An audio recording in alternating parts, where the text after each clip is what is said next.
మంత్రి కాకాణిపై మాజీ మంత్రి సోమిరెడ్డి చంద్రమోహన్ రెడ్డి నిప్పులు చెరిగారు. మంత్రి కాకాణి బెదిరింపులతోనే కృష్ణపట్నం పోర్టు తరలిపోతుందని ఆరోపించారు. కాకాణి రౌడీ గ్యాంగుల కారణంతోనే ఈ దుస్థితి వచ్చిందని మండిపడ్డారు. వైసీపీ ప్రభుత్వం వచ్చిన తర్వాత పోర్టు నష్టాల్లోకి వెళ్లిందన్నారు. రాయలసీమ కోస్తాంధ్ర ప్రజలు పోర్టు కోసం పోరాటం చేయాలని పిలుపునిచ్చారు. మంత్రి కాకాణి చేసే అక్రమాల్లో సీఎం జగన్ కు వాటా లేకపోతే వెంటనే మంత్రిని సస్పెండ్ చేయాలని డిమాండ్ చేశారు. పోర్టు తరలింపును ఒప్పుకునేది లేదని సోమిరెడ్డి స్పష్టం చేశారు.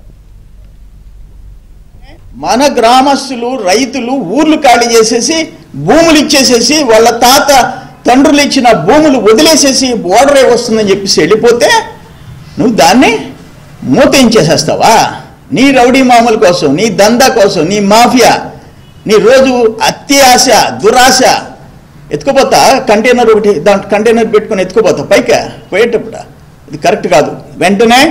వెంటనే రాయలసీమ దక్షిణ కోస్తా జిల్లాలకు నష్టం జరిగే టెర్మినల్ షిఫ్టింగ్లో కారకుడైన కాకాని గోవర్ధన్ రెడ్డిని జగన్మోహన్ రెడ్డికి నీకు భాగం లేకపోతే, మీకు కూడా భాగం లేకపోతే, అరే కంటైనర్కి 3,000 వాళ్ళు ఖర్చు పెట్టి కంటైనర్కి 500, 1000 రూపాయలు ఆదాయం తీసుకుంటే నువ్వేమీ లేకుండా రోడ్డు మీద టోల్ గేట్ పెట్టి నువ్వు 1,500, 2,000 కలెక్ట్ చేస్తే ఎక్కడుంది న్యాయం?